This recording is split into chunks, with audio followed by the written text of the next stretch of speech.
Okay, let's talk about the global race to scale up hydrogen. It's happening right now. But here's the thing.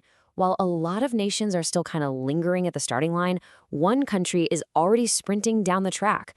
Today, we're going to dive deep into how China is building its hydrogen future, and they're doing it at a speed that's leaving the rest of the world, well, pretty much stunned. And hey, don't just take my word for it. That's a direct quote from the Hydrogen Council, and it really nails the situation. A lot of countries are talking, they're making plans. But China, they're executing those plans at a pace that is just breathtaking. This isn't just some theory on a PowerPoint slide. The progress is so real that 200 top executives, we're talking from over 70 global companies, all gathered in Shanghai recently. Their mission was simple. They had to see China's hydrogen revolution for themselves. So the big question is, how are they doing it? Well, that's what we're going to break down. We'll look at this China speed factor, we'll uncover their blueprint for success, see it in action on the road, figure out the lessons for the rest of us, and then see what's coming next. All right, first things first, we have to talk about pace. When the experts look at China's growth in clean energy, there's one word that keeps popping up over and over: astonishing. It's a whole phenomenon they've dubbed China speed. And this really shows you the fundamental difference. Most of the world follows a pretty standard, deliberate pace. But China's approach is just different. It's all about extreme speed and being incredibly pragmatic. It's an ability to accelerate that one executive literally said is something that can only be done in China. But here's the kicker. This incredible speed isn't just chaos. It's actually highly organized. And it's built on a really powerful blueprint. A strategy that stands on three key pillars. So here it is, the core of their strategy. It's a simple three-step formula. First, the government makes sure the policies are crystal clear and predictable. No surprises. Second, they focus intensely on building up a really strong local supply chain. And third, and this part is absolutely key, they create the customers at the same time. They guarantee there will be domestic buyers or offtakes ready to go from day one. And what you end up with is a nearly perfect ecosystem. You've got abundant, cheap energy to produce the hydrogen, you've got willing buyers lined up to use it, and you've got government incentives connecting the two, driving investment. It becomes this powerful, self-reinforcing cycle. So that all sounds great in theory, right? But what does it actually look like in the real world?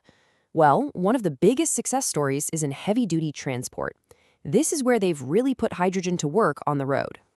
Now, this didn't happen by accident, not even close. It's the result of a very deliberate 5-year plan that was designed specifically to make heavy-duty hydrogen trucks and buses a commercial reality. They picked a target and they just relentlessly focused their efforts. And you can just look at the results. This focused policy has created an industry that's truly starting to mature. We're talking a robust local supply chain, a whole variety of locally made vehicles to choose from, and established buyers ready to purchase them.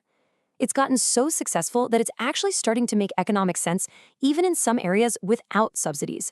That's a huge deal. Okay, so China has built this incredible hydrogen industry at home, but the story definitely doesn't stop there.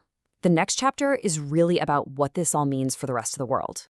You have to see this hydrogen push as a core part of China's much bigger strategic goals. It connects directly to the climate commitments they've made to the UN, and it's a critical piece of their ambitious national goal to hit net zero emissions by 2060.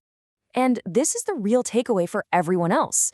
China isn't just building this for themselves. They now have proven technologies and business models that they've tested in the real world, and those can be shared, which could help other countries just leapfrog the early development stages and adopt hydrogen way, way faster. The China's vision is already expanding way beyond just transportation. They now see hydrogen as a critical piece of the entire energy puzzle. They see it as the key element that can make large-scale renewables like wind and solar much more stable and reliable. All of this is bringing us to a major inflection point. The early days of just experimenting with hydrogen, those are over. We are now entering a completely new phase, not just for China, but for the entire globe. So let's recap China's winning formula, because it's really a masterclass in strategy. It started with a clear goal for climate and competitiveness. It was built on a foundation of predictable policy. The engine driving it all was a strong local supply chain, and the fuel, that guaranteed domestic demand. This all leads us to the ultimate takeaway.